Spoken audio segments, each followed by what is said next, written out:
Greetings and salutations, everyone. My name is Featherhoof. And I'm CarnagePanda. I just want to remind everybody that this show was my idea. And I just want to remind everybody because I have a huge ego, according to Featherhoof. Those were not my words. I did not call him a living planet from the Marvel Universe. I did not do that. But what I did do is I started this here recording where we're talking about, we're here to record anime talk for fall 2019, episode 1 of the season. New season, new shows. We watched a lot.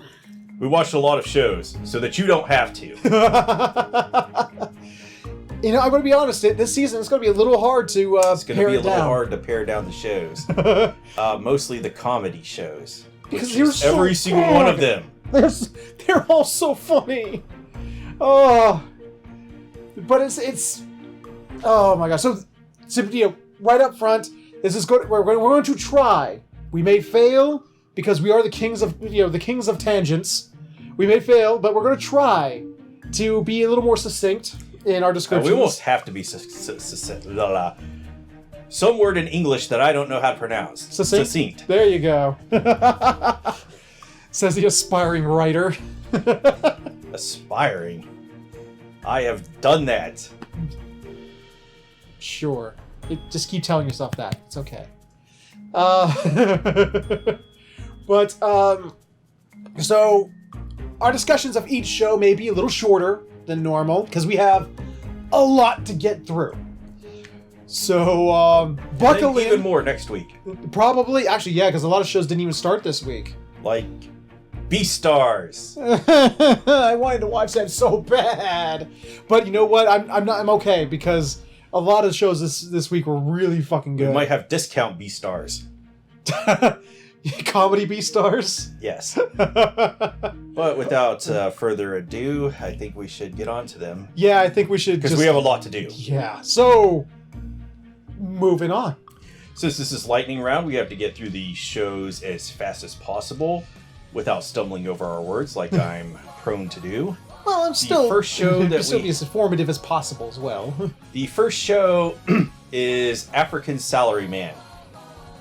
Now, how to describe this show? First off, this is probably the ugliest show on our list. Yes. At points, this show does look like dog shit. Like, if you've ever seen an anime called Peeping Life, which if you haven't, you should. The animation quality is like on par with that. Or like the scenes in Zombieland Saga where they would do the song and dance scenes where it's just really shitty CG. No, I think this looks worse than that. Even with the jarring CG that... But what's funny is because it's not jarring because the whole thing is like that. It's not swapping to it. And another negative point is that there are some long, silent pauses in the show for whatever reason. I think they're there for comedic effect. It's to let what just occurred sink in. I don't think that's a bad thing. I think that the pauses were used well. I don't think they were used well. I think they were. But you said they weren't used well. I didn't. Yes, you did. No, I didn't. Anyway, this show is a comedy. Yes. I kind of felt like this was Seinfeld. And I know you're going to disagree because you hate Seinfeld. Yeah, because I actually enjoyed this, unlike Seinfeld. But I don't know much about the personalities of the other two because they really focused on the Toucan character. Well, this guy is an unrepentant asshole. So this is how I picked up on the personalities. We have the Toucan, he's the like if we were to do like Abbott and Costello, he's Costello. He's the the flamboyant, the action, the one who moves around a lot, who does a lot of the physical comedy. But was Costello just an unrepentant asshole? No. I'm trying to talk in like every opportunity to No. I'm talking about in tropes of comedy. Okay. The Lion, our main character, he's the straight man, and the Lizard is sort of just like he's the angry guy. He's the angry guy. Yeah, he's just sort of like angry. I'm just sort of. Is his name Thorfinn? Not that angry. No. We're not that. We're not in those levels of edgelord. No. But this also kind of reminds me of, the kind of shows that they would put on Adult Swim when I used to watch the shows there, even though nowadays I don't even watch TV. What's TV? But yeah, this has that kind of feel to it. Kind of like Aqua Teen Hunger Force before I completely dropped it and you were like, what the fuck is wrong with you, man? Well, I mean, in retrospect, not every episode of Aqua Teen was a success. Some were kind of crappy, yes, but I still like the show overall. But we're talking about Africa Salesman, though. I just wanted to compare it to it, Yeah, this show it's a sketch show. Yeah. It's got, I think this episode had, 3 sketches in it? Sort of like how Kaguya-sama was a few seasons back. Yeah. Like the first little sketch is, introducing Lion Dude to us. You show his daily life and routine, and, it's like, oh, it's just a normal life. And then, he meets up with his 2 cohorts, and it's just shit hits the fan. Yeah, and the opening... Yes. So yes, they do have not Pride Rock in the show, which is totally Pride Rock. They totally put that in there, and you kind of get the feeling, that the toucans, whatever the name of the character was, Zazu, and then the lion is maybe Simba. Maybe. Mufasa, but it's not the Lion King. No. Yeah, this show is just following the daily lives of an asshole, a lion, and a lizard as they work their jobs. I actually want to correct myself. The lizard's not angry. He's just kind of grumpy. Well, wouldn't you be grumpy if you had to work with that toucan? Well, after what happened in the second segment, yeah. Which I don't think he's actually a lizard that does this. I don't think all lizards do this, and he didn't look like a species of one that does, but we'll get to that. So, that was literally the first segment is just introducing us to the characters. Nothing really super funny happens. It's just sort of hey, there's this dude and there's that dude and the three caballeros. The 3 caballeros. Yeah, despite the fact that this show does look ugly as sin and just devolves into dog vomit at points. Yeah. I still found it funny. One would say that they're using it's not bad. It's just it's their style. It's their art style. It's no, it's bad. The animation's bad. I got my aesthetic. It's just dog vomit. Have you ever watched a dog vomit? Which I have because I have a dog, and it's like those people. You always run into those artists online. They're like, no, my art's just fun. It's just, that's my style. That's my style. It's I was watching a dog take a shit, and it was kind of creamy, and I just Can we wanted move on from to. this I just metaphor? wanted This to is gross. mimic that. I don't want to do this metaphor anymore. It's gross. Or a work of modern art, which just looks like, they just took explosives to some metal and it's so artistic. But we start our second segment. Now this segment had me laughing pretty good. Where Lizard and Toucan on the train. Because Lion comes in and he sees Lizard's all covered in blood. It's like, what happened to you? What the fuck? Things have happened. Yes. Apparently, no. Okay, one negative to the show. What service is this on? Is it Amazon? Funimation. It's Funimation. on Funimation. I have a hard time following it because they only gave us half the subtitles. Yeah, the subtitles were pretty bad for this show. You're slacking, Funimation subber. Yeah, really. I mean, it's we saw there was this one scene where it shows Toucan's bad driving habits. He's like a road rager. And it shows the subtitles for the words that are around him, kill, die, hate, and rage.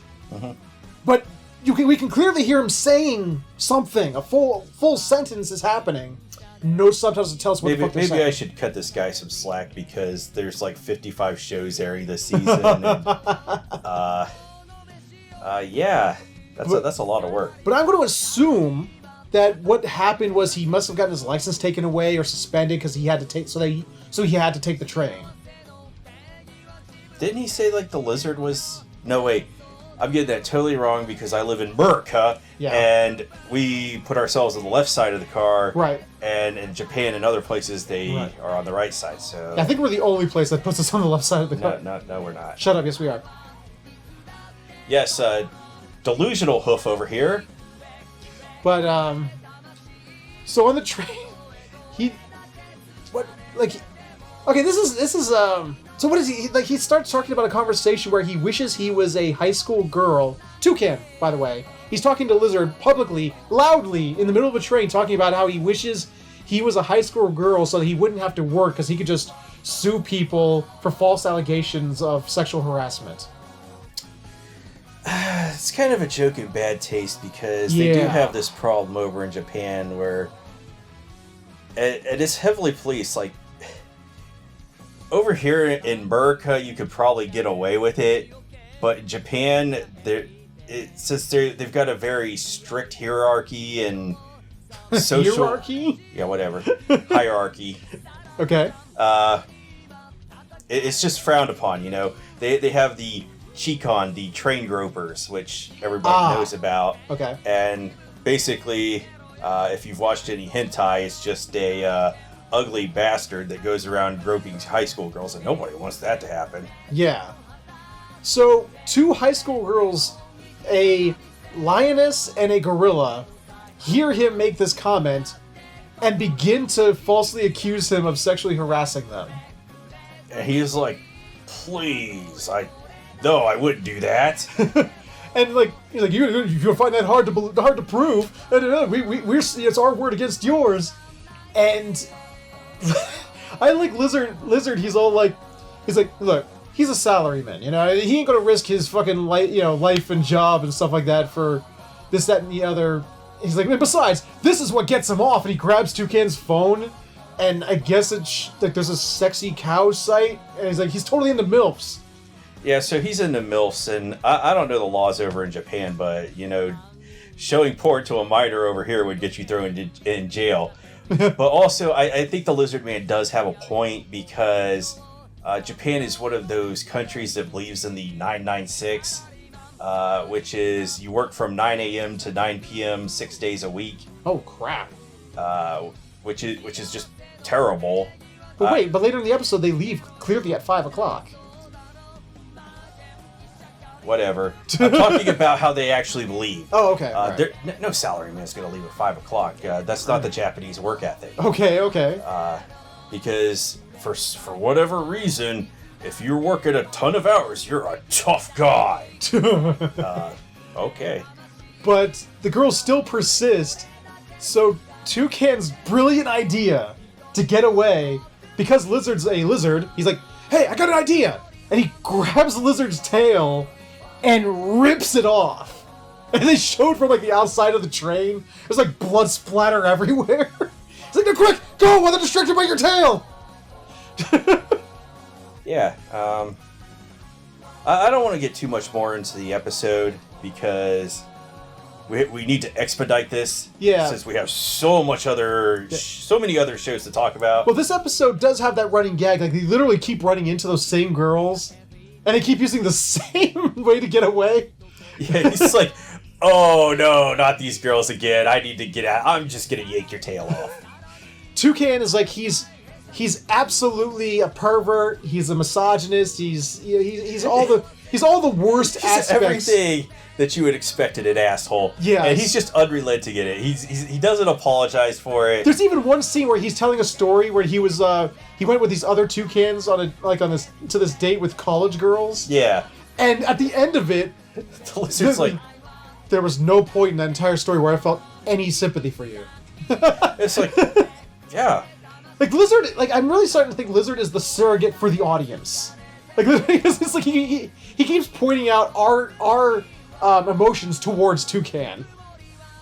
Yeah, so this is kind of why I feel like it's kind of like Seinfeld, because most of all of the characters in Seinfeld, are just terrible people. That Seinfeld, the writers and creators of the show clearly are fans of Agretsuko. Because two characters from Agretsuko are clearly in this show. Like, we actually, it's like, oh, look, they're the little cameos. I mean, they're not actually called by their names, but it's like they're clearly two characters from Agretsuko. So, but as college girls. But yeah, this let's give our quick impressions of the first episode and what we think of it going forward. What's like the chance that we'll keep watching this? I don't know. I didn't hate this. Like I said, I was laughing. I thought it was pretty funny because this is weird. We watched it. When we got to click on the episode, it had like 2.5-star rating. Yeah. And then when we finished... By the time we got done, its rating had gone up an entire star. Yeah. Like, what?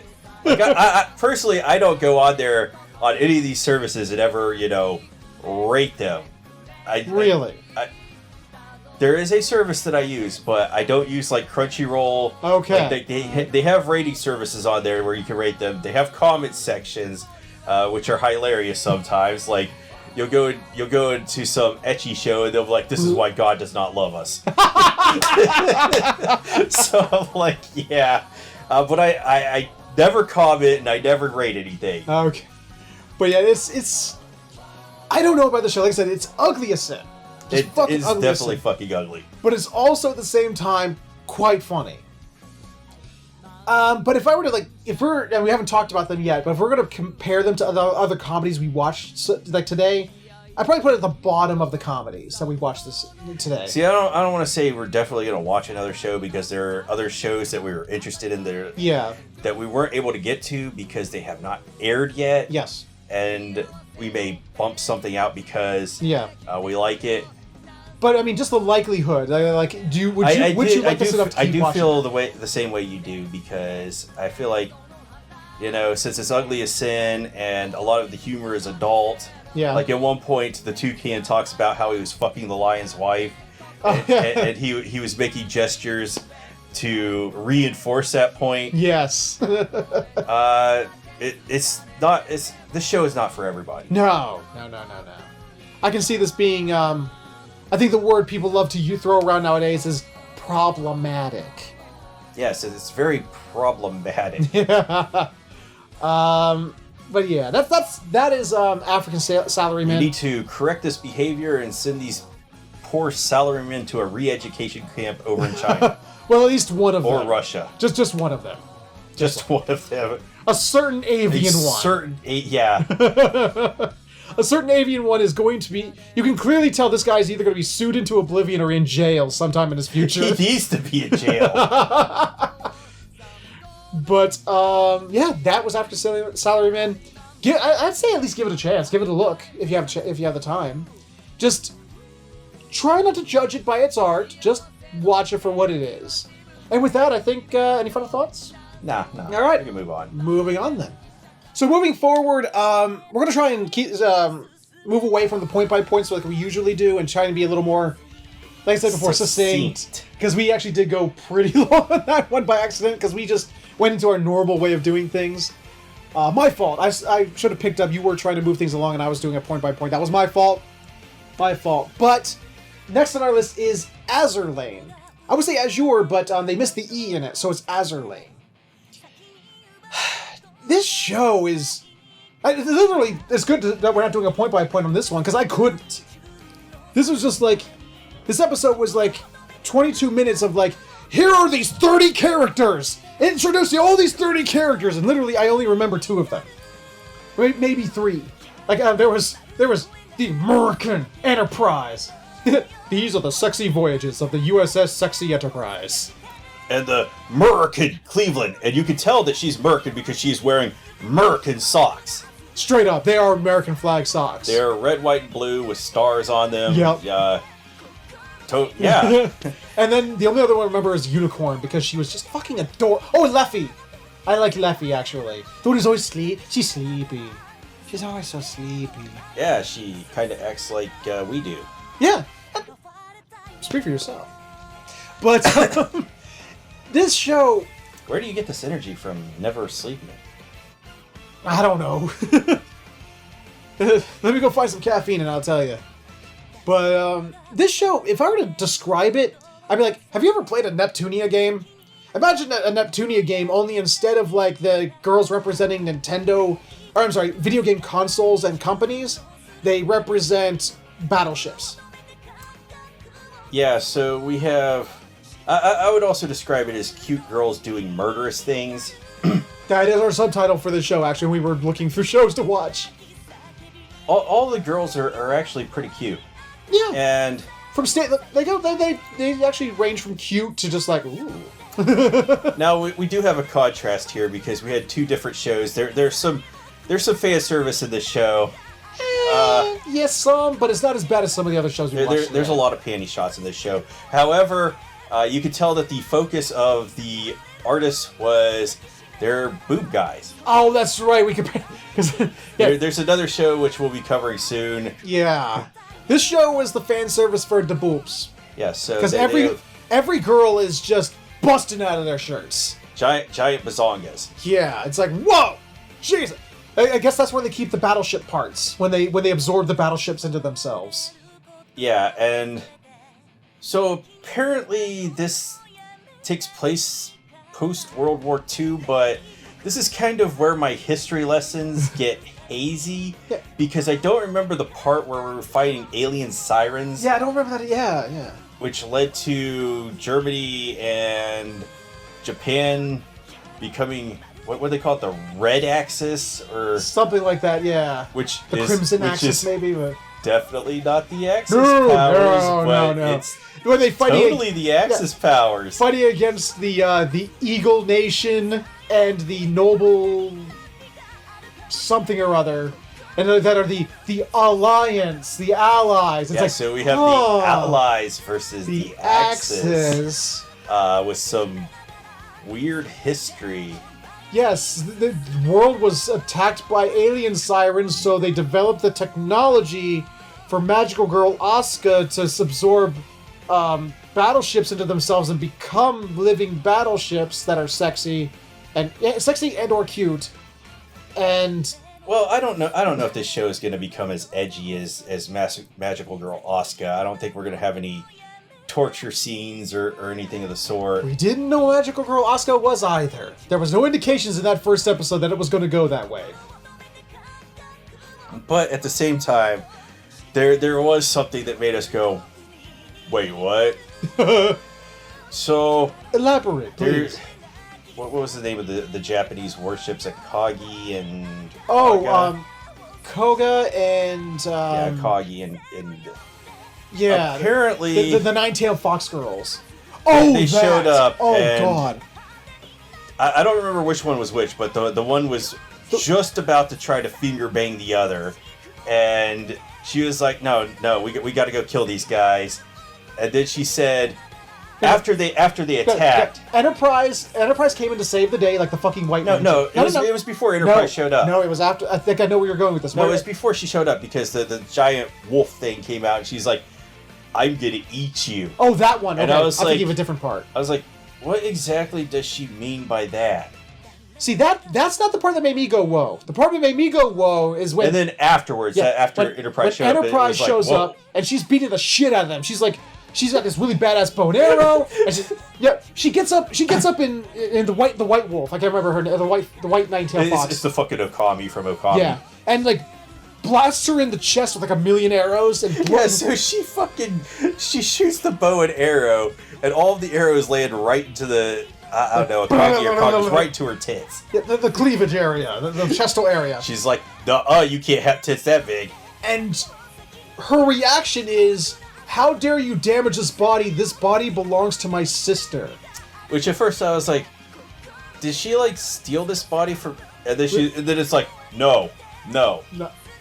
No, the other chick that was trying to finger bang her, or she was trying to finger bang, they're sisters. I still don't remember no finger banging part, but whatever. Dude, she was totally trying to. I don't remember this at all. Initiate some Yuri sex there. But it's like, okay, this is a typical anime trope. I assume in later episodes we're going to find out that, as Featherhoof pointed out, they're not blood related. Oh, yeah, it's like the joke, from what was that fucking anime? It's every anime. I know, but what was the one that popularized that? The one where it's like the boy starts going out with the girl, but then their both parents get together. Oh, you're talking about Domestic Girlfriend? Yeah, Domestic Girlfriend, no, it was before that even came out. That was when I remember it being popularized, was that. No. It's been forever. I think it started in the early 2000s or mid 2000s. I'll take your word for it. Because I know for a fact that was not a trope when we got into anime. Wait, the first or second time? But we got into anime, and then we got out of anime, and then we got back into anime. The first time. Okay. in the late 90s and early 2000s. In the year 2000. But yeah, this show... I'll be honest, dude. Like, well, let's just boil it down. And I'm getting... Oh. I just want to talk about one more thing. Okay, the sound design... Oh, God. For some reason, they wanted maximum bass.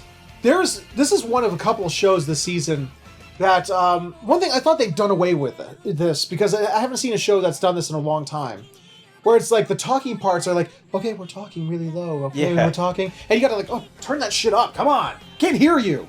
And then like, okay, now we're in battle now, and battle's happening, and I'm like, jeez, fuck, turn it down, fuck. Yeah, as soon as like an explosion happens, they're like, we've got to engage the amps inside of your electronics to make sure you're getting the maximum impact, and that your volume is going to jump out and your eardrums will just explode. Yeah, it was like the sound design was really bad. I'm not going to complain, I like bass.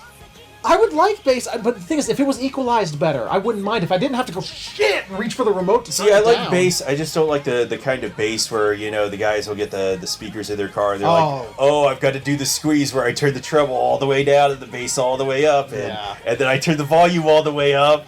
And everybody knows that I've got these speakers in there and they're going to steal them. Yeah, that's... And I'm going to annoy everybody when I drive down the road. Yeah, because, you know, it's some kind of... I don't know if that's the thing in other countries, though. So, yeah, around in the States, for some reason, it shows people you got a big dick if you can hear their music and their bass with all their windows up. Don't ask me why. People are stupid. But this show, like, just to wrap it up so we can move on, Azur Lane reminds me... I'm getting such huge vibes of Magical Girl Asuka off of it. Because we even, at the end of the episode, we even get the main character, Enterprise. So, like, you know, it's like, you know, she's doing the whole, like, just like Magical Girl Asuka, oh, I'm the best and most powerful of them all, but I don't want to fight anymore.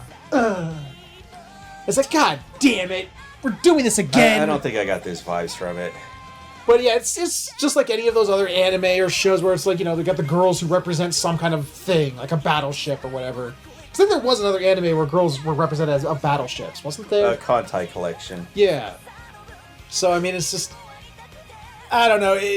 There's a lot of action, and it's fun to watch, but there's, like, no substance to bite into in the story. There's nothing to, like...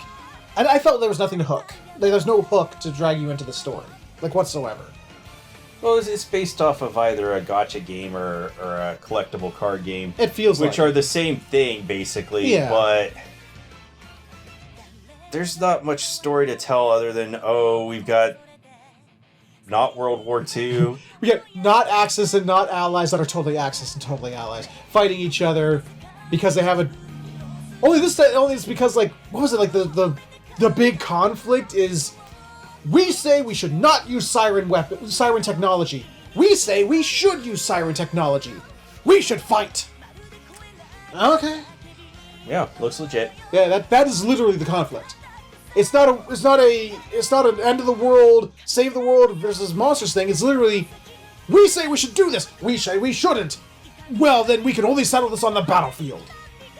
So again, even the crux of the argument isn't even a good hook. I don't know. Like, I'll be honest. I don't think I want to continue this, to be perfectly honest. I mean, you'd only watch this show if you like cute girls, giant tits, and panty shots. This didn't have as many panty shots as another show we'll talk about, but yeah, the big tits part, yeah. This is fan service, the show. That's pretty much it. So I think that's all we got to say about that one. Okay. So with that, let's move right along. And we also have Babylon. As I dubbed it, Anime Law and Order. Now this one kind of confuses me because we have the prosecutor going out and doing police work. Yeah. Instead of doing prosecutor work. Apparently they looked at how American law works from like the Ace Attorney series. Well, we do have a guy that looks strangely like Donald Trump running for mayor of a city in this show. Yeah, there was totally Japana Trump. Japana Trump. One of the leading candidate was totally Japana Trump. I don't know how to feel about this show. It was billed as a thriller. Was it? Yeah. Huh. I saw literally. I watched the trailer and we watched this episode. I literally thought we were watching like an episode of like a late, not like original Law and Order, but like the later Law and Orders, like SVU and. I don't know where to make out of it, because it's like Law and Order, but then like halfway through the episode, he finds some paper. Oh, and he's like, what's this paper? Oh, there's a blood stain on the paper. Oh wait, there's more inside the paper. And it was like the lights start flickering, like he's summoning some fucking demons or something. So is this Law and Order Special Demon Unit? I just don't know what to make out of it. That would make it better. I don't know. I'll be honest. I don't think I was really feeling this one either. I don't know if it's one of those shows that takes a couple episodes to like really get into it, but maybe that's the case because Amazon did dump 3 episodes. Now I don't know if they're going to take a 2-week break and then come back with episode 4 the next week, or a 3-week break, whatever. Yeah. But there are 3 episodes out there in the wild right now. But we only watched one. This is another one where, just like sort of like Azur Lane, even if I wanted to do a point by point, I couldn't, because I was personally having a hard time following it. I kind of felt weird watching this episode, like I was watching a later episode in the series. Yeah. I was like you're already expected to know who these people are, what they do, what their relationships with this character is, and we're supposed to be like, I know how this works. I know the dynamic of all these. But they don't really let you feel the dynamic. They just sort of, we have a dynamic. Just trust us. We have a dynamic. Yeah, so they're just running around, tailing people, trying to find them. Well, the prosecutor is really involved in wanting justice. Remember, they're allies of justice. So much so that he even has a coffee mug. What did it say on it? Oh, keep calm and serve justice. Keep calm and serve justice. Yes. So yeah, he's really into this justice thing. Yes.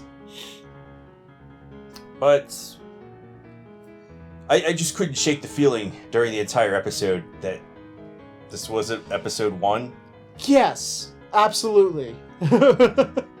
A theme that we're going to get into with actually the next episode as well, the next show we watched. But this is another.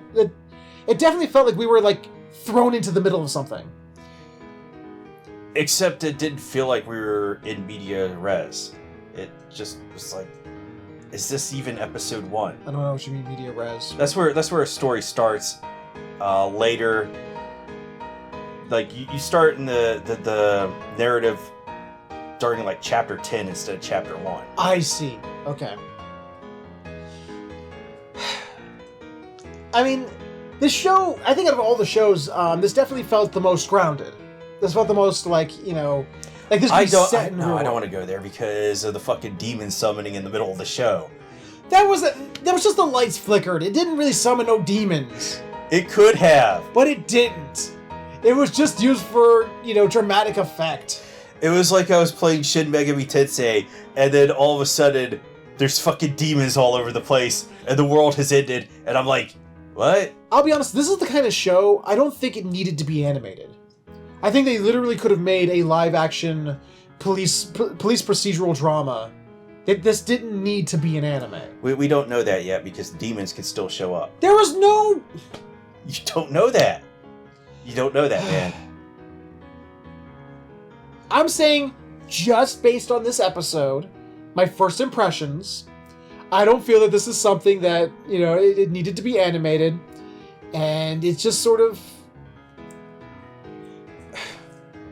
Even for a police procedural style show, it just sort of felt like it meandered around. I don't necessarily agree with you on that, because sports shows, they don't need to be animated. Yet they are. Granted. Well, I don't know. With the sports shows, they love to do make shots and do dramatic scenes that you really couldn't do with I a mean, live unless you're action talking show. about a show like Inazuma 11 where they're kicking the ball and it's turning into a nuclear blast. Dude, no, remember when we did Hanebado? I mean, come on. Hanebado, too. They were like, you know, the way they were playing badminton was just sort of like, no human being plays badminton like this. When we were teenagers, me, Craig, and the other Mike would go out and we would play badminton and we'd just do stupid stuff.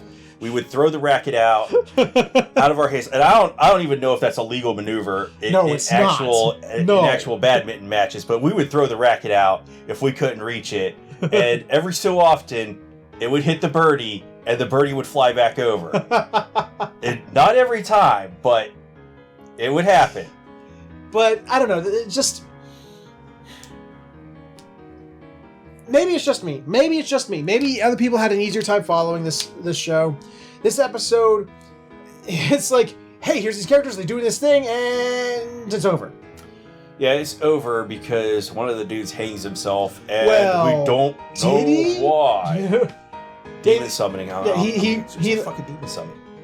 Like, that was another thing. It was just like when we watched, what was I was complaining about with the subtitles? African Salaryman.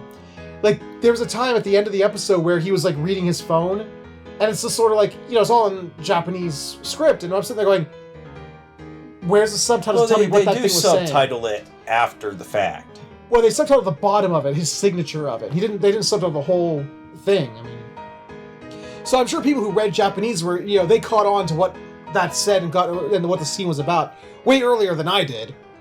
But yeah, I think that they're insinuating that he was hanged as opposed to, this is like made to look like a suicide. Yeah, he was hanged, and that was the end of the episode. Yeah. I didn't really feel this was much of a thriller. No. Like, what? There was some political intrigue, it's like, following around, politicians as they're giving, paying for prostitute favors and stuff for each other to try and get votes and stuff like that. And then, these police, this prosecutor trying to, do what prosecutors don't do. And actually try and go out himself and prove and find evidence and to bring, but not to like fight every little fight, but to go after the main corruption. Because the one guy Fumio, he's all like, oh, we can totally get them for prostitution and stuff like that, and he's like, you're thinking too small. We try to get them on that, and they'll just throw one of their underlings as a scapegoat. We need to get some concrete thing that will hit the top. Yeah, I didn't feel too much like if I was watching Psycho Pass, which is a great show. Yeah, it's a better thriller than this. Maybe you have to get farther into this show. Maybe because this first episode was not a thriller at all, and I'm not even sure from the first episode what it's supposed to be about. Just like I said, there's a reason I labeled it, Japanese Law and Order, because it just felt like a police procedural. That's just what it felt like. So, watch this show if you like maybe demon summonings. There's no demon summoning!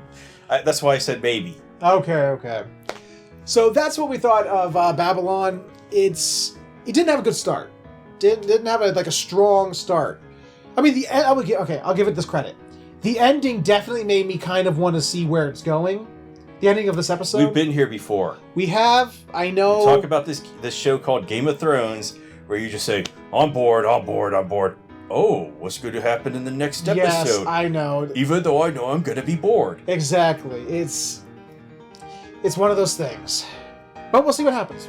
Maybe we'll keep going. Maybe we won't. We'll see what happens. For now, let's go ahead and move right along to the next entry on our list. Coming up next on our list is Fate / Grand Order Absolute Demonic Front Babylonia. I picked this one. Yeah, because Fate is hilarious. I've heard of the Fate series, and what I've heard of the Fate series is, have you seen a Fate series before? It's like if he's like, hey, should I watch this show? Yeah. Have I watched this Fate show? Have you seen a Fate show before? No, don't. Never talk to a Fate fan when you're gonna, if you're looking for encouragement on picking up a Fate show, because they'll be like, have you watched Fate? No. Have you watched this Fate?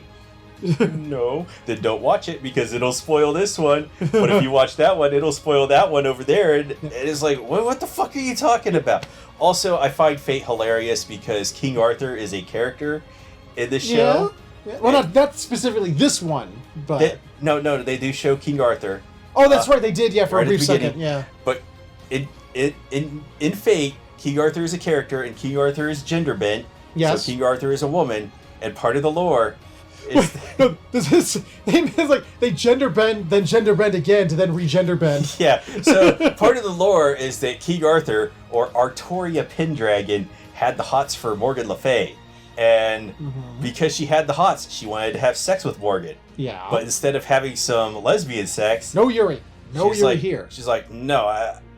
She went and talked to Merlin. And it was like, Merlin, I got this idea. Get this. You're going to cast a spell on me. And that spell is going to turn me into a man. So that I have a dick. And when I have a dick, I'm going to go fuck Morgan with it. And Merlin was like, okay. You get the feeling that maybe Merlin just wanted to watch. He's like, sure. Yeah, Merlin got a bag of popcorn and he's like, this gonna be good. But anyway, that has no bearing on this series here. Yes, it does. No, because apparently... Okay, this is another show, just like with Babylon rather. This show is a sort of like... I felt like it expects you to know characters and story and things that it's just like... Yeah, so if you watched other Fates, you would have a better understanding of this. And Featherhoof, unfortunately, has not watched any Fates. No. Even though Fates are hilarious. That's what he keeps telling me, but... Honestly, the only one you need to watch is Fate Zero, because the other ones are just very middling or just outright bad. You're going to get the Fate fans on you if they watch this in the comments. Fuck the Fate fans. Comments! They're down there! Go on! Attack the panda! I only want to watch this show because of how hilarious it may get based on its previous lore. So we have, dude and... I can't remember his name. We have some Japanese dude and Mash Kirillite, which is the...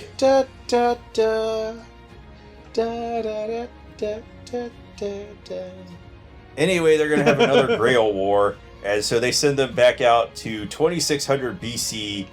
Babylon. Over to Mesopotamia so that they can fuck shit up. Because demons are being summoned from the other Babylon show into this show. Something happened because they found the Holy Grail. It caused some kind of badness or something, and I was a little more than lost. But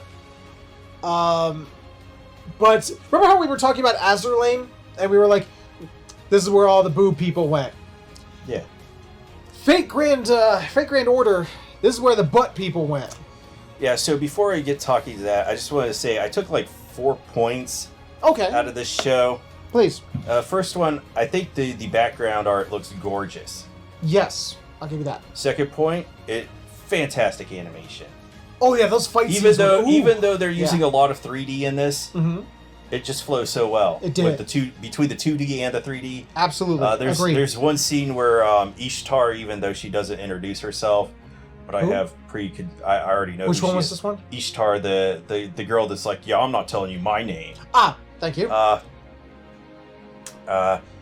There's this great scene where she's doing some battle against these demonic beasts, which are CG, so you definitely know that they're demonic.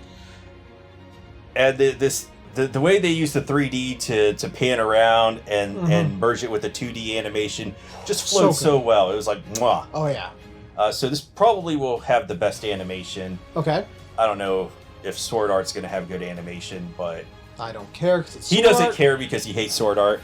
And the third point is, they definitely wanted to put a lot of bass in this show too. Yes, another one that I kept reaching for the goddamn remote because it's like, turn it. What are they saying? Turn it up. Turn it up. Oh God! Another fight starting. Turn it down. Turn it down. Yeah. So there was a lot of bass on the explosions. Yeah. So just be aware of that. They're going to engage the amp in there. Yeah. Just to make sure that you go deaf. Now the fourth point, this is definitely the Buttman show. Yes. Yes. They have to They took a lot of time and detail to make sure that they were getting either a crotch shot where they could showcase a butt, Yep. or just putting the camera right behind the girls, Mash and Ishtar, to make sure that you knew that they were taking great care in illustrating and animating these butts. I mean, that was... this show... I'm so confused on what they're even doing there. So they go back in time to... was it 2600 BC to Mesopotamia, because there's a thing called a singularity that there were 6 other ones of that they apparently took care of the other 6, and they're now here, and there's a goddess alliance between 3 goddesses who hate humans and want to incinerate all humans. Yeah, so instead of just getting rid of all the humans, they want to incinerate them. Yeah. So yeah, that's their evil plan. I'll just give you a real catch up on this. The singularities are battle royales. Okay. And the winner of the battle royale gets to make a wish to the Holy Grail to fulfill whatever wish they want. So this is why they have the battle royales. And there was like a comment. There was this like little callback at the end because like during the beginning they had a cold open, which you told me was Gilgamesh. Yeah. He talked about like he was watching the stars and he said the last god, the humanity's last god. And and then at the end, or the world's last god or something like that. And at the end, it showed some other characters who I don't know. They said like the opposite. And instead of god, it was like last human or last human master. Yeah.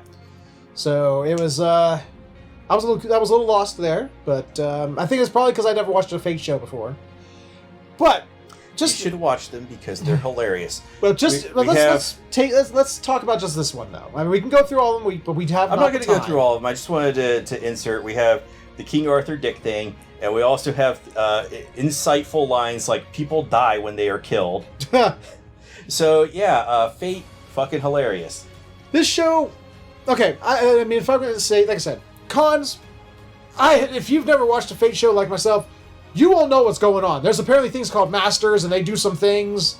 Like, apparently he did some spell on Mash that I have no idea what it was. The masters are mages that summon servants to fight the wars for them. Is Mash a servant? Yes. Okay. He did some spell on her. I don't know what it was. And all the servants are like... heroes. Some kind of like... historical figures. King Arthur. Yeah. Not historical, but they summon figures like Gilgamesh and Enkidu. Not really servants in this timeline, but Lancelot, Hercules, or Heracles if you're Greek. Which I'll be perfectly honest, I think I like the Greek version, but I like Heracles. Sounds cooler. Like Miyamoto Musashi. So. That's basically what, and they're just going to have all the servants fight each other, and they all have different classes. Okay. And whoever wins gets to make the wish. So, I mean, this is really, so far, at least as far as today went, this is the only, like, sort of shonen-esque sort of show. This is probably the closest we've gotten to a really good battle show. Yeah. Now, you mentioned, I don't, it was Azure Lane, where you said... This reminds me of Magical Girl Spec Ops Asuka. This one is the one that reminded me because the way they killed those demonic beasts was incredibly gruesome and bloody. That is true. There were entrails flying all over the place. Well, except for when Mash did it. She just beat the crap out of them. Yeah. When Ishtar, you said her name was? Ishtar. Ishtar and Enkidu did it. Yeah, there's like, we fucking murdered them. I mean, we'll see what happens. I'll be honest. If a lot of other shows are going to have to fail for me to be like, yeah, let's continue with this one. Okay. You're feeling? I feel this. You feel the show. You like Fate is hilarious. Okay, that's our differing opinions. You have yours. Comments below. In the meantime, moving right along. We're definitely watching this next show. Oh, absolutely. There's no doubt in my mind that we're going to continue this show. There is greater than a 100% chance. I would say there's even a greater than a 200% chance. Yes, there is greater than a 300% chance that we're greater than 1,000% chance. We are 1,000,000% chance No, what does Seeku say? 10 billion%? Yeah, 10 billion%. 10 billion% sure we are going to be watching this next show. Yes. Now, I had a good idea that we might like this because Dude, this is also written. Well, we read the synopsis and watched the PV, and we were like, that looks fucking hilarious. The opening line of the synopsis is, dude suplexes a princess. It's like, I'm on board. So, I did a little background research on this, and this is apparently written by the same woman that did Konosuba. And I was like, well, this might be good. Yeah, I'm like, in. And then we watched the show, and it was fucking hilarious. Konosuba approved. Yeah. So the basic premise is that we have our now wait, protagonist. Before we get any further, I know we said after last season, we said no more isekai. No more isekai. We're not going to watch any isekai. Because last season ruined us for isekai. We're like, you know what? We're done. And then this happens. Then we were watching these promotional videos, and we're like, we might have lied. So what is the name of the show? We actually never said the name of the show yet. Yeah, so this is Kimono Michi, which is like Rise Up Wrestler Face or whatever. Rise Up Wrestler Face? I'm just making shit up now. Anyway, this follows our protagonist, Animal Mask. Well, that's what he starts his name as Animal Mask. Yeah, so Animal Mask. He's a pro wrestler. Yes. And this is as pro wrestling as you could get. This is WWE shit. Yeah. This is like the Iron Sheik going against. I'm just gonna keep using the Iron Sheik because his fucking boots are hilarious. Go look up his boots. The Animal Mask guy, he's having his title match, and then he gets summoned into another world by a princess who wants him to defeat Demon Beast. We didn't tell the most important part about Animal Mask.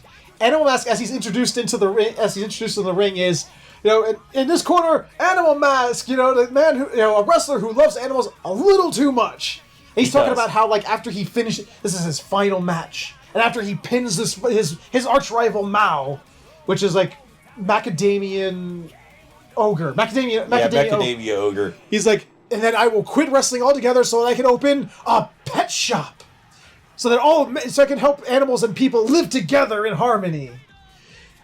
And so he's about, he climbs up on the top of the ropes. He's doing all this crazy wrestling shit. He's gonna do a big old body splash. And he's doing this, and the dog does the same thing. Like, apparently the dog's allowed in the match too, and they both get summoned into the world. And then there's this huge misunderstanding between him and the princess. Yeah. She wants him to kill Demon Beast, and he somehow thinks that she wants him to harm animals, and being the animal lover he is. Because the way when he was like demonic beast, he's like, yes, animals that are demons. I think it was one of those Japanese things where it was like a homophone or something. Maybe. Where it's the same word used for this, and it can also mean that. Right. And so Animal Mask has this misunderstanding, and this is what got us to. We were like, yeah, we got to watch this show. Yep. Because of his misunderstanding, he goes over to the princess. Now, I love this. I did say we shouldn't do point by points, but I know. But this has to be point by point. He's putting his arms around her, and she's like, "We could do this later, when nobody's watching." After you defeated the demon lord, she's kind of when no one's watching. I would totally beg you if you wanted to, but let's do this later after you've taken care of everything. Yep. But he has different ideas. Instead of, doing the hanky-panky with her, he gives her a German suplex. And totally ruins her day. Yes. And we get a large amount of fan service here. I mean, I think out of all the shows, even the fan servicey ones, this is the longest held and most close-up shot of a female crotch. It's like half the fucking screen. Yeah. Like, her dress is peeled back, and you can just see her panties. Yeah. And she has, like, the thickest thighs, and everybody's like, oh my god, her noble butt is showing. Someone cover up her noble butt! Just the way they phrase this shit. I love it, because, like, when he's first summoned, the first thing, like, is Is he a pervert? Yeah, they're like, he's in his underwear. Is this guy a pervert?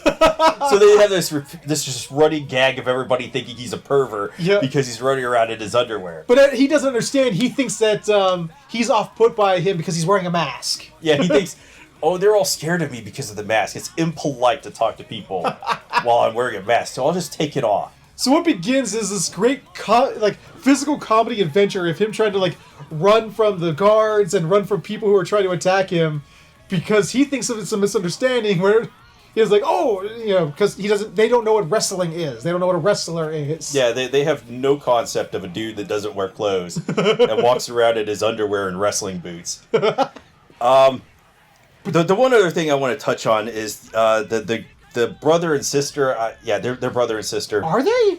Yeah. A cat and a dog are brother and sister. Yeah.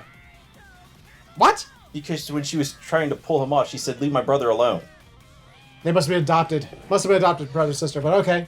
But they tried to mug him, and he has this misunderstanding that they love. This is the point I wanted to get into. I sort of dubbed this. It's called Kemono Michi Rise Up. Subtitle: What would happen if a furry got isekai'd? Yeah, so he sees this wolf guy. Well, first he sees the sister. He's the like, cat girl. He's like, cat ears. Oh and my a tail must touch. Oh and then her brother shows up, and he's really furry. Yeah, he's just a straight up anthropomorphic wolf man.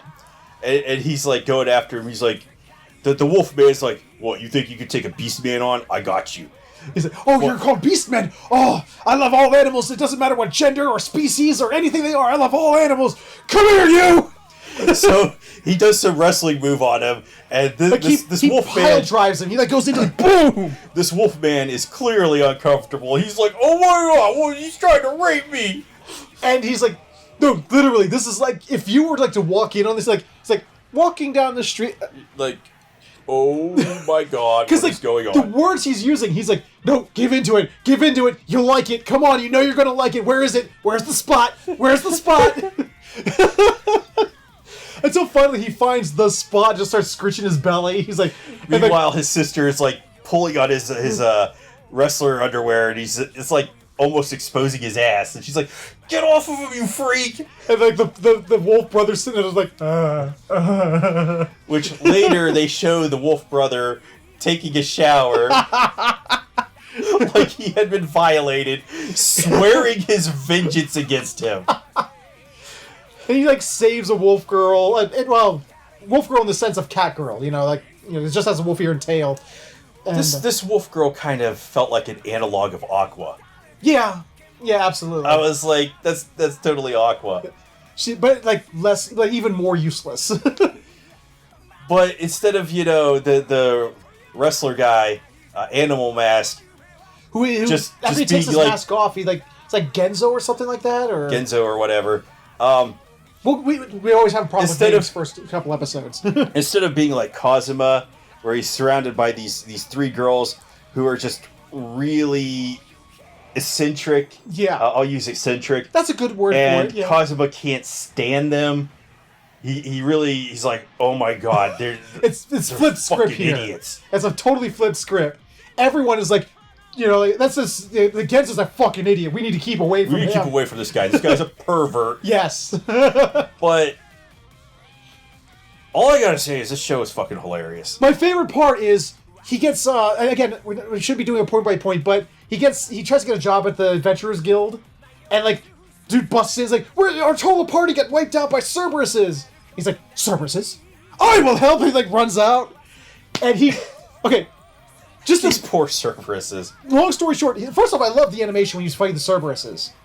It's actually really kind of actual wrestling moves. Yeah, he's doing real wrestling moves and dodging. It's really fluid animation. It's really pretty. But he grabs the alpha, the leader of the Cerberuses, puts him into this hold that gives him a face full of dog ass, and begins to not only start scritching its belly and trying to calm it down, but just totally taking in, just sniffing at his doggy asshole. Now, I have a dog, and I know that dogs like to do this. They'll just walk up to somebody and sniff their butt. Yeah. But I have never had this urge to go, No. yeah, Tucker, I need to smell your butt. Yeah. I'm like... This is so weird that even the Cerberus... The Cerberus was like... Like, all three heads were like... Like, what literally, is going on? You know how when, a person has mixed emotions? Luckily, because it's a Cerberus, we saw all three emotions in the different heads. Like, one was just totally, like terrified, the other was confused, and the other one was just sort of like, ah! It's like, oh, what's going on?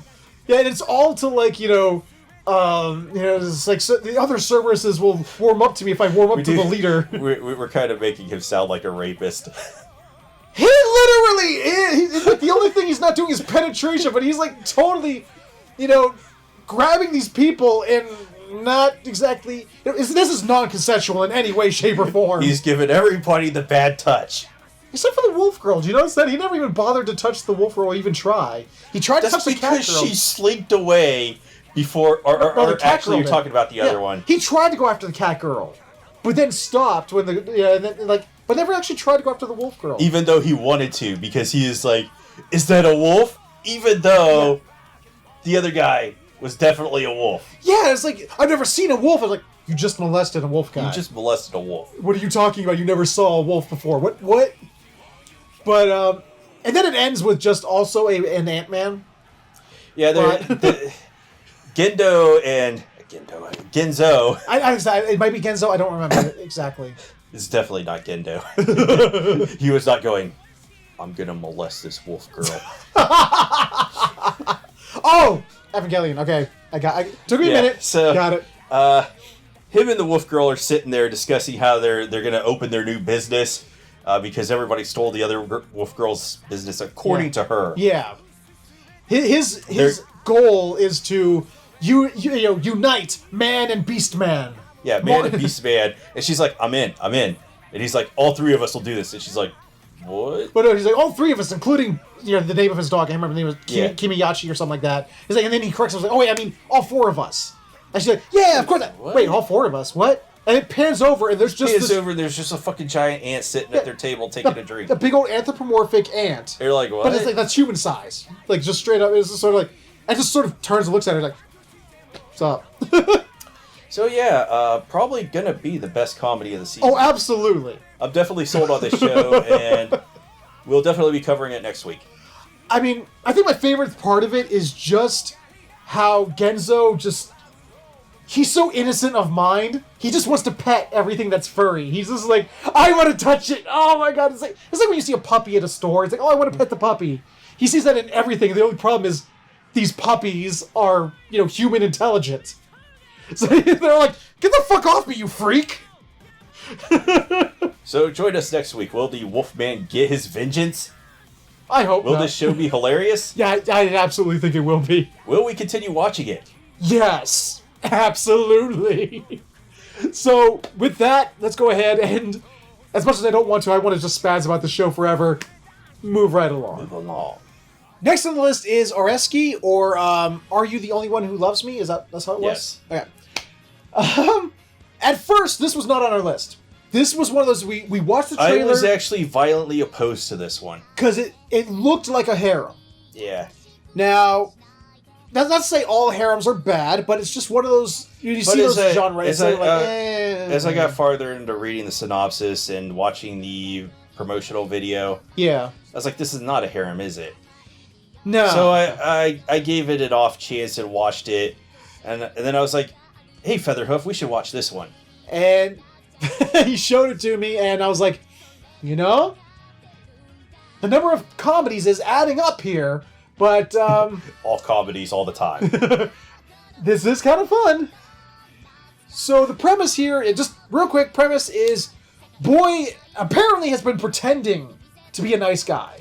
Yeah, so he's been pretending his whole life that he's a different person than he really is. He's like the toucan from African Salaryman. Only if the toucan actually tried to pretend to be civil. Yes. He normally around his childhood friend and the president of the class president and his other best friend. I'm the shy, like the nice guy, and the normal because he had this whole goal of dating all the girls and being a harem protagonist. Yes. But this is not a harem. Because then The harem you're looking for is in another castle. Because then both of the girls, the class president and his childhood best friend, both ask him out on the same weekend. Yes. And he's like, okay. Yes, plans come to fruition. Well, we don't find this out until after he gets after her, but it's like, he's like, oh, okay. And they both profess their love to him, both for his best friend. Yes, they're about to proclaim, oh, we love you, but no, they're both actually in love with his best friend, who is the best player, the all-star baseball player, the all-star on their high school baseball team. Yeah. And they both want him to help and coach them to get with him. Yeah, you're going to be our wingman, and we're going to get this guy. So at first, he's very upset about this. And that's when we get to see his other side. And it's like, oh, it was all an act the whole time. He is like, all this fucking time, I was acting like a nice guy, even though I'm an unrelenting dick in real life. But then he's like, no, wait. It's 2 girls and 1 guy. So no matter who wins, I still win if I play my cards right. Yeah, so he's like, maybe, because he can't date both of them, is his reasoning. Obviously, he's never watched a harem. Oh, yeah. So he's like, he's going to pick one of them, and the other one's going to get rejected, and I'm going to pick up that girl.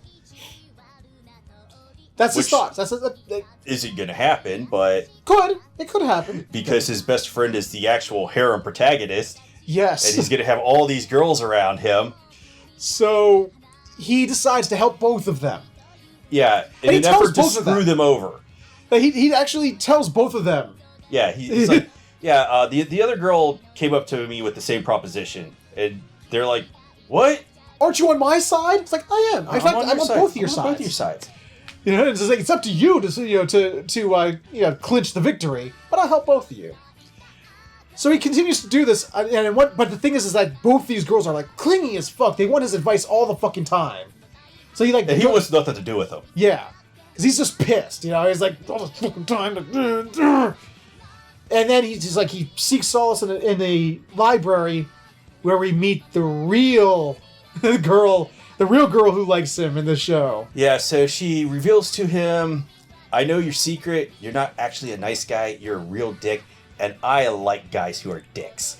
In fact, I love you. And he's like, no! The other one who likes me is her! And actually, it's kind of cool. She's like, I've actually been stalking you. Yeah, and it doesn't. Like, I've been stalking you. So if you were paying attention over the entire episode, you would have seen her in background shots. Yeah. Like, one time he passes by her, and it's like, she's like, there's a bunch of times, like, I compared it to like when we were watching Review Starlight.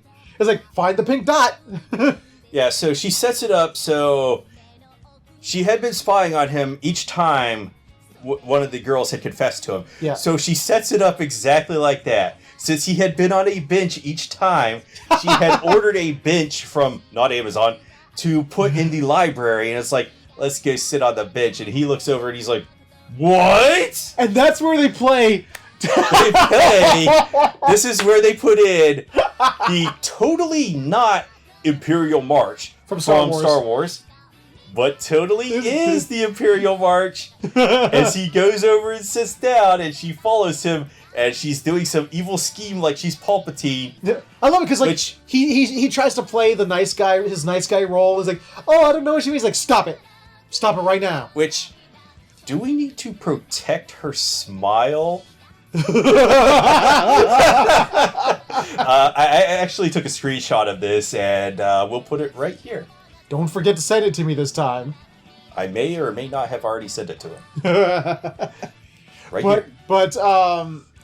Yeah, we totally did a point by point. We said we were going to do point by points, but we totally This is one of the other shows that I really enjoy. Yes, I actually... There were 3 shows that were just really... 3 comedies, I should say. Kimono Michi. Oriske, and another one that we have yet to get to. Oh, yes. You're right. We're going to get to that one eventually. But yeah, this show is... I love it because it's basically... She loves him, but she's blackmailing him to every day at lunch come to the library and talk with her. So I'm wondering if this is going to go the way that I wish another show had gone, which is Masamune-kun's Revenge, which is where this guy had gotten dumped by a girl early in his life, and he's like, oh, I'm gonna get super fit, and then I'm gonna get this girl to go out with me, and as soon as she goes out with me, I'm gonna dump her and I'm gonna crush her. And that's gonna be my revenge. Yeah, I remember seeing the trailer for that. Okay, I remember that. And then it doesn't turn out that way. Oh, I had a feeling it would. Like, no. I get the feel. Well, we know that the protagonist is a dick. Yeah. There's no the girls don't denying that. The other characters have no idea. They think that he's a totally different person. But only this one Pansy, as they call her. Pansy is the only one who knows his true self. Given that they played the Imperial March there, is this like the rule of two, where we have the Sith Lord and the Apprentice? Maybe. Are they both going to be evil overlords? Crossing my fingers. And they're going to do all this shit to screw over everybody else? That'd be nice. I want to watch it based on that. If that's where the show is actually going to go, where we have these two evil overlords just doing terrible shit. Let's set ourselves up for expectations. Remember when we set ourselves expectation with Astra and it totally went a different direction? We're kind of hoping for certain things and it turned out to be this is what I want. If it does not deliver, well, first off, it did subvert our expectations. Not a harem. Granted. So, but we'll see. We'll see what happens. That's Oreski, and take it for what it is, and give it a shot. I think this is definitely one of those ones. Even if we decide not to follow it this season, you definitely should. Yeah, I would give my recommendation to this one. Yeah. Go watch it. Just even if we're not episode. going to continue reviewing it. Okay. So with that, let's go ahead and move right along. For our 7th show that we marathon was Special 7, Special Crime Investigation. Oh God, I didn't even recognize that. This is this is the 7th show. Yeah, man. It was alphabetized. The list was alphabetized, so this is just a coinky dink. Anyway. Or was it? Maybe it's fate. If you believe in that shit. I'm gonna hit you because fate is on that list. Oh God, it is! Oh shit! That was a mistake. That was a mistake. I didn't mean to do that. I didn't. Oh shit! My bad. I'll shut up now. Continue, please. What is Special 7? Special 7, really? 7th one on the list? Oh, what is that? Yeah. So this is as we got to feel as we went through this episode, I was not really invested in it. Yeah. My favorite part, unfortunately, was not real. Is where I thought that the people were getting held hostage by a Doberman. Oh, yeah. But it was just a guy in a mask. Yeah. Essentially, a couple seasons ago, we did another show that was kind of like this. Kind of like this. This was hilarious. Well, but that show was called Double Decker. Hilarious was. I wouldn't say Double Decker was hilarious. It lost its way a few times, and ultimately it fell flat. And ultimately, it fell flat. Yeah. But I enjoyed that show. Okay, and I'm not gonna say I hated Double Decker, but I'm not gonna say that I thought it hilarious. This show has the same kind of premise where there's a unit of special individuals. Yeah. Apparently, in this world, there are elves, vampires, and dwarves. Which I'll give it this. That is kind of a neat hook. I want to see if they do something with that. That's a neat hook. Because they showed in order for them to get along and stuff like that, even vampires, they has to be donated blood so that vampires don't go eating people. Yeah, so they actually have a system where people donate blood for vampires to nom on. That's kind of neat. I actually was like, oh, they actually thought around that to actually create a society where vampires could cohabitate. That's kind of neat. So, but meanwhile, it was kind of boring. Yeah. Which is kind of saying something because the entire episode was one big heist. Yeah, it was one big heist scene. That was imagine. Do you remember The Dark Knight? I was about to go there. Yeah, the Dark. It's do you remember how The Dark Knight is you're invested? You're like, ooh, all this stuff is happening and all these people. Oh my God! Here it's just sort of I don't know these guys' names. I don't care. Yeah. Out of the 2 police procedurals we've gotten, Babylon is better. I would agree. Yeah. Because this show, imagine if Double Decker tried to be funny but wasn't. That's what we got here. Because it tried to do lightheartedness. It wasn't trying to be funny, but it did try to do lightheartedness. And it didn't land for me. There's not much to say about this show, honestly. Like literally, it's just like Double Decker. Like they have the Special 7 unit. The Special 7 is a unit of people that are all like these misfits with special abilities.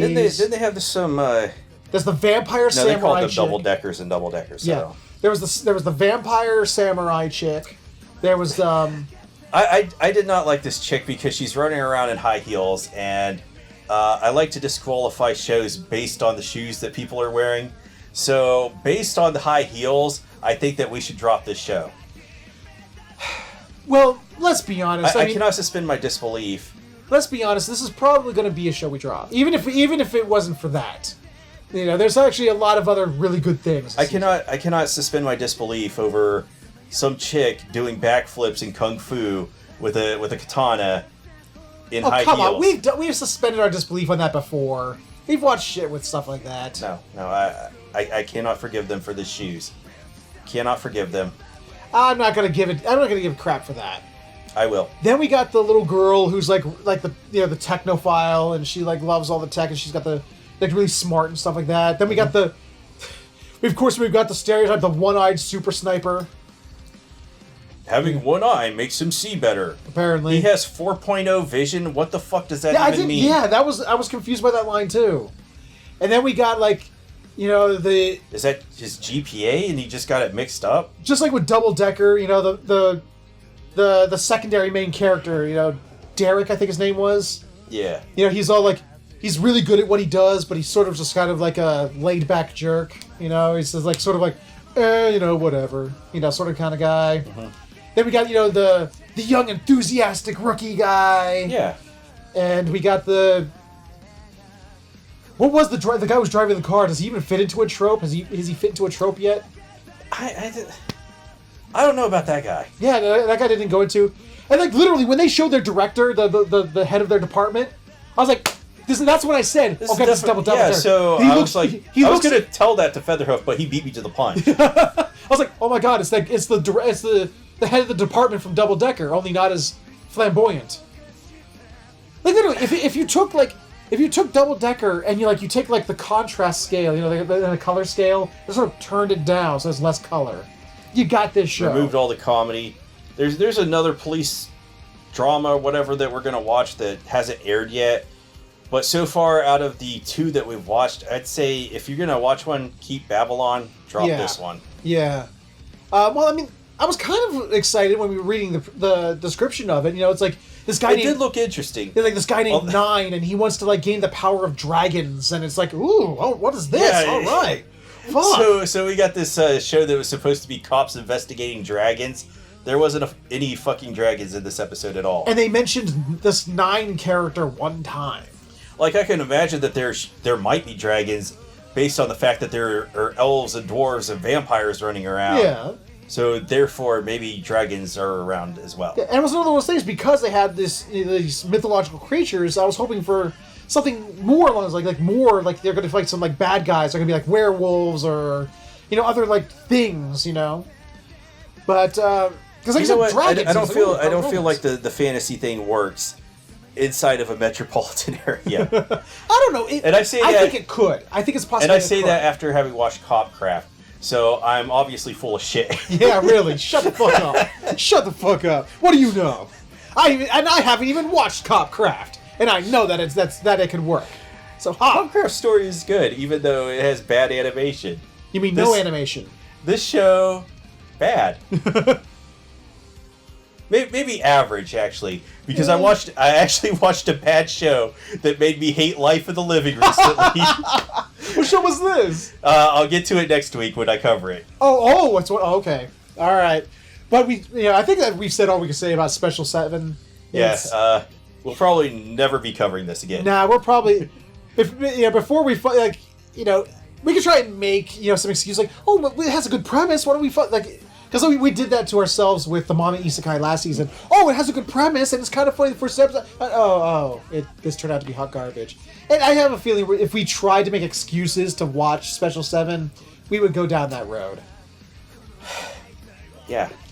If you think we're wrong, please, comments below, and tell us why. I would like to know. If you want to defend Special 7, please let us know. I would like to hear what you guys have to think.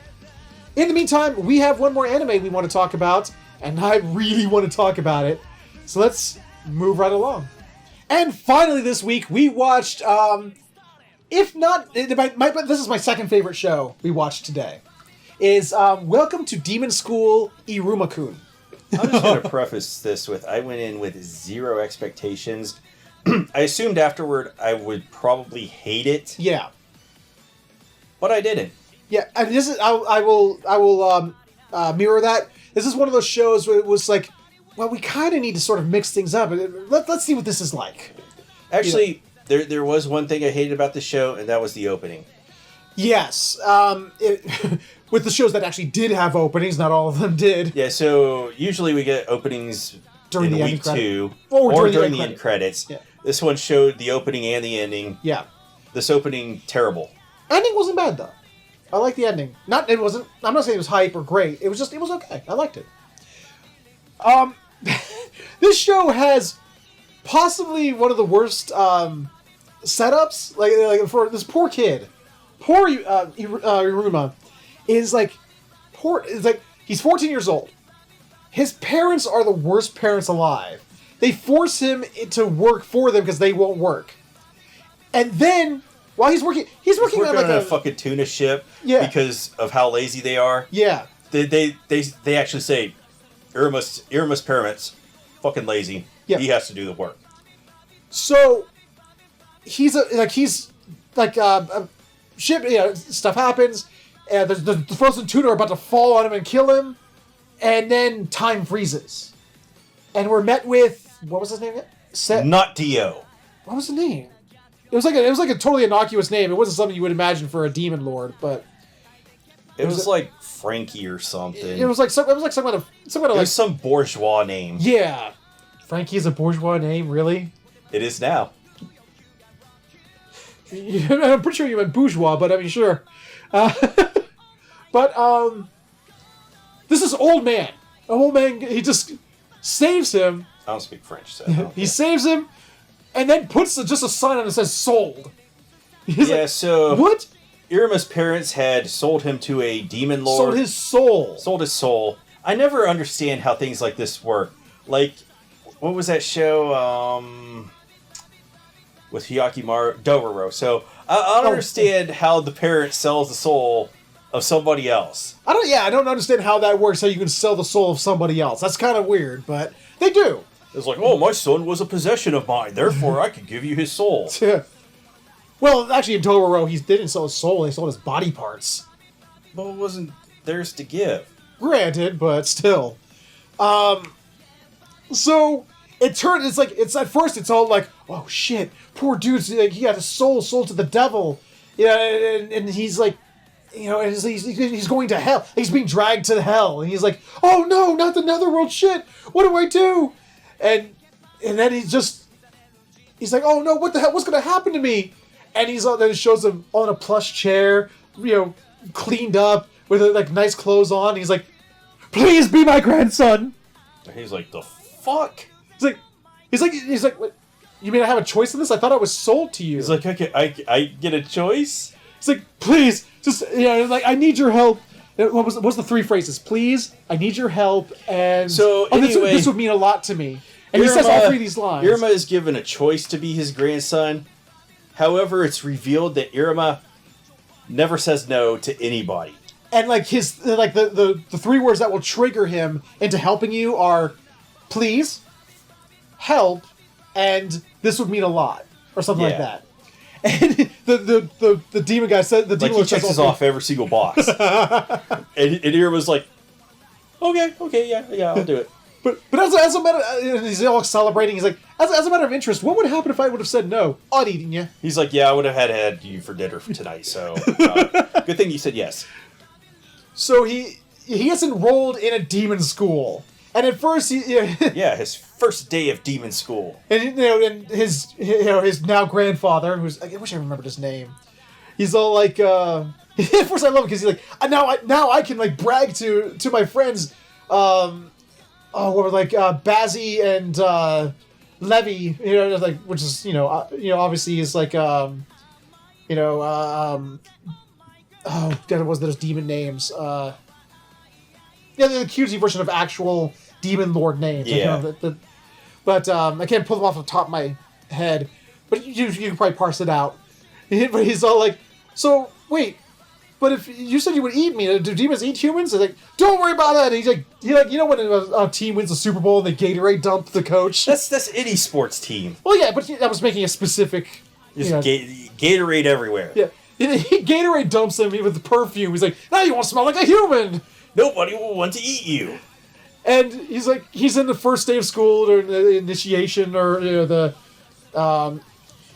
Yeah. What it's called. And then, like, we're going to sing the school song. Irma's entire worry is that he's going to go to demon school and that some demon is going to eat him, and he's so nervous being there. But then he's in the auditorium and he hears like, oh, these demons are just having normal conversations like normal kids. They're just normal people. Maybe I can fit in here. And then like the dude on stage is like, okay, now we will sing the school song. It's like, and the song is like, we eat humans, all humans are food.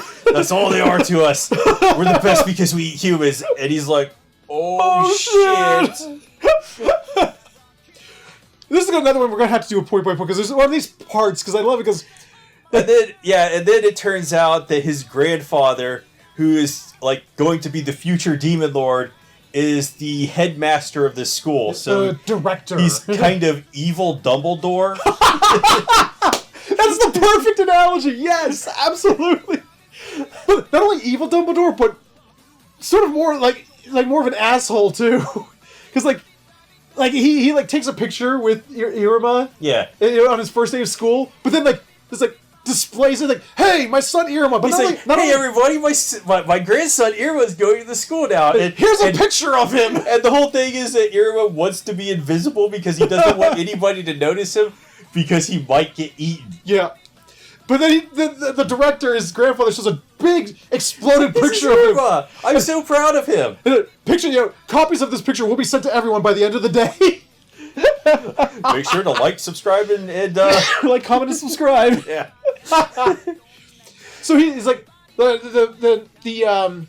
we're gonna have this honor student who just transferred in who's also his first day. This is his first day at the Demon High School. He's like because of his grades in his previous school, he's like the head boy, and he's gonna come up and give the opening speech. He's gonna give his opening statement. Asmodeus Alice.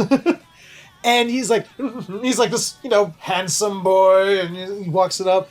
But instead, Irma's going to come up and give the opening speech because the director guy said so. And poor Irma does not know how to speak demon language. He doesn't know the words, but luckily, grandfather's very helpful. Evil Dumbledore gave him something to say in demon language, and he's like, well, maybe if I just say this stuff, I'll be okay.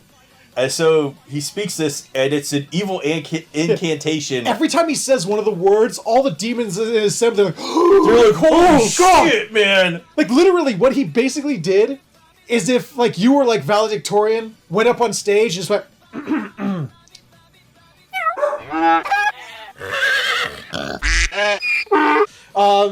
yeah. And... yeah. And they're like, the fuck? No, all of the students are all at first oh my god, he's actually doing that! He's doing it! And check out how super demonetized Featherhoof is now. Yeah, I know. I'm gonna have to, if I have to memorize, I have to put it in my mind to censor some of those things I just said. But, you know what? Put the fucking bleeps. I'm gonna have to bleep everything I said. That will make everything so much more hilarious. But, it's because after he says it, all the student body's like, yeah! They're like, that's the most metal fucking thing you've ever heard. Yeah! They're like, fight the power, man! Yeah! Irma's the coolest kid ever! And then these kids, he's like, that was super irresponsible of you. How could you say one of the forbidden curses? He's like, I did what? It's like, yeah, if you had slurred one of those words or said them wrong, or said it wrong, you would have exploded on the spot. He's like, okay. Which, first off, they called it a forbidden curse. But you know what the curse does? A curse. Yeah. It keeps it so he will not trip or fall for one full day. If it works. Yeah, if it works, if you don't explode. Apparently it worked because he didn't explode.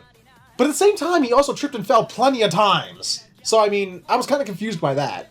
Plot hole. But Asmodeus, he's not happy about this. He's like, man, I was going to say that. And he fights him. He's like, he's the most powerful fire, fire. He's like, and then the Fire Nation attacked. And then the fight, yeah, exactly. Everything was going well with Irma until, well, no, nothing was going well. And then the Fire Nation attacked. Our economy's in shambles. Our natural resources are gone. Oh shit, the Fire Nation too? But it turns out Irma has a superpower. Because his parents were such assholes, and he was forced into these situations from an early age up to 14, he actually learned how to dodge. Like, he's like the opposite of Gohan from Dragon Ball Z Abridged. He doesn't need Piccolo to scream dodge, because he dodges everything with perfect accuracy. Flawless dodge. They give some name to it, but I'll just say flawless dodge. Yeah, it actually has a fun name to it. But, so he's able to basically outlast Asmodeus 20 minutes. For he 20 dodged minutes fireballs until Asmodeus is completely gassed. So then Asmodeus apparently watched Yu Yu Hakusho, and he made Kurobara's spirit sword. He's like, okay, if magic won't work on you, I'll use martial arts, which is like, you're holding a sword. Sword's not martial arts. That's sword combat. But he called it martial combat is martial Shut arts. up. That's sword play. That's different. No. Shut up. No. Shut up. Zip it. Technically, Zip it. shooting somebody in the face is martial arts. Zip it. Shut up. Anyway, so his grand plan is to just run in a straight line at him with the sword. Ramming speed! Yeah. So, of course, because, he dodged all of those fireballs, running in a straight line at him is totally going to work. Well, he dodged it, and then he keeps going. He's like, ramming speed can't be stopped! And he's about to go into this one girl. He's about to penetrate this girl. Which, by the way, I gotta say, I actually do like the student body in this show. We got, like, dragon girls, you know what? I succubi failed to mention it, werewolves. but I think this show has the most interesting aesthetic. Yes, out absolutely. of all of them. Like, I love the back, like, when they show, like, the buildings, and it's, like, sort of, like part of it's in shadow, and part of it's... It's actually really kind of cool. It's, like, and a lot of bright colors, too. But he's about to, like, run through this poor demon girl, and it was actually really awesome, because it showed, like, it isn't just by a fluke. He actually, like flips around, pushes the hand away, and, like... It's all part of his perfect dodge. But then he sees that he's about to run through this girl, and he grabs him from behind, and then you hear the narrator come up. I don't think he actually did it. Like, it was a trip and fall. But the narrator comes up and goes, in years to come, those students who were in attendance would go on to say that they witnessed Irma do the perfect German suplex! So we have not one, but 2 shows that have given us German suplexes this season. I think we have a winning season. I absolutely do! Because then it shows that has a picture of it, and poor Irma's like, oh my fuck! I fucked him! Yeah, so they took a picture of this fucking German suplex that he did, and they put it everywhere on the front page of the newspaper and everything. Yeah. They're like, this kid is the greatest kid ever! And poor Irma, like, everyone's like, Irma's the best! Yeah! And he's sitting there, Irma's first day of demon school, and he's already making waves. I love it. Okay, we'll leave the rest of the episode, because the rest of the episode it's not really relevant, other than Asmodeus becomes his, like, servant now. Yeah, because of demon law. So, but he's like the overzealous servant, the one who's just like, but I have high hopes for this show. I came in with 0 expectations, maybe expecting to hate it afterwards because it looked kind of like a kid's show. Yeah. But pleasantly surprised. Absolutely. I was dying. This show, I was fucking dying. I was having so much fun. I mean, Kimono Michi, I was dying. I think that was funnier. But this show, I'm not saying that this was not funny because it was fucking hilarious. Yes. This is why I'm going to parse it out. I'm going to be argue with semantics a little bit because he was all like, we can't just have all comedies. I'm like, I'm going to argue semantics too. I want to say Kimono Michi is not a comedy; it's an isekai. This is his whole reasoning for slipping 2 shows into the season. Yeah, However, I'll argue semantics too. Okay. Featherhoof dying during this episode still alive. You know what I meant. I was fucking dying laughing. You know what I meant, you idiot. Oh my god. Welcome to Demon School. Iruma-kun is really between Kemonomichi. That's not so hard for me to say. Why is Kemonomichi? I think it's because it's the way it's spelled. I don't know. Kemonomichi, rise up and welcome to Demon School, Iruma-kun. I'm gonna say right now. I'm gonna predict shows of the season. Bold prediction. Hell yeah. Although we still have a whole other week of brand new shows. Not B-Stars. Shut up! I thought you said B-Star starts next week. But on Netflix, which means we can't watch it. Why? Because they're not going to put it out. Why? Because the way Netflix operates is to dump all the shows at once. Oh, and they can't do that all the episodes at once. Until they've all aired. Yeah. If you were living in Japan, you'd be able to watch it week by week, but we don't live in Japan. And we don't understand moon runes either. No, I don't understand them moon runes. But that was, oh my god, that was Welcome to Demon School. That show was so good. That was so funny. Any final thoughts on Iruma-kun? We may continue watching this. Could we say 10 billion%?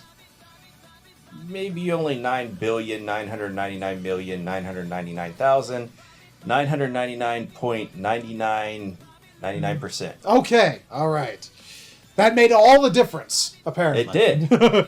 So with that, that's the 8 anime we watched. We have 8 anime this week. God damn, this episode is getting on. We are getting on. But so we should probably go ahead and end this, don't you think? Yes, definitely. All right, let's do a brief little outro, and then we'll say our goodbyes.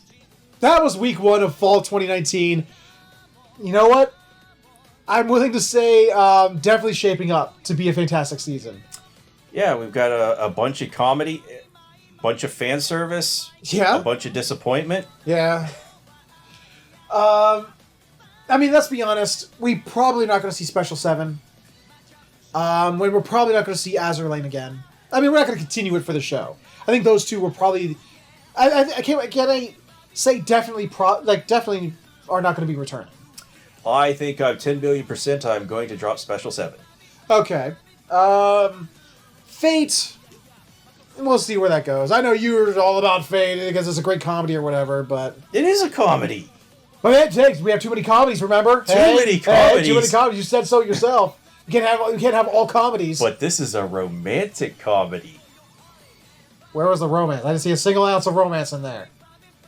Actually, no. Actually, Oreski was more of a romantic... That was a romantic comedy. There you have it. I still think that 300 is a great romantic comedy. Anyway, I'm kind of hoping that next week we'll have something other than comedies that we can mix it up with. We'll see what happens. Thank God, how heavy are the dumbbells you lift didn't come out this season. Jesus Christ! It would have gotten crushed and obliterated. No, I think it still would have done well. Oh, it's probably would have done well, but I'm just saying that would have been too much funny. It would have been. Yeah, it's a crowded sea of comedies this season. Yeah, apparently, maybe the rest of the year was so bad. Like, just so many tragedies happened all year.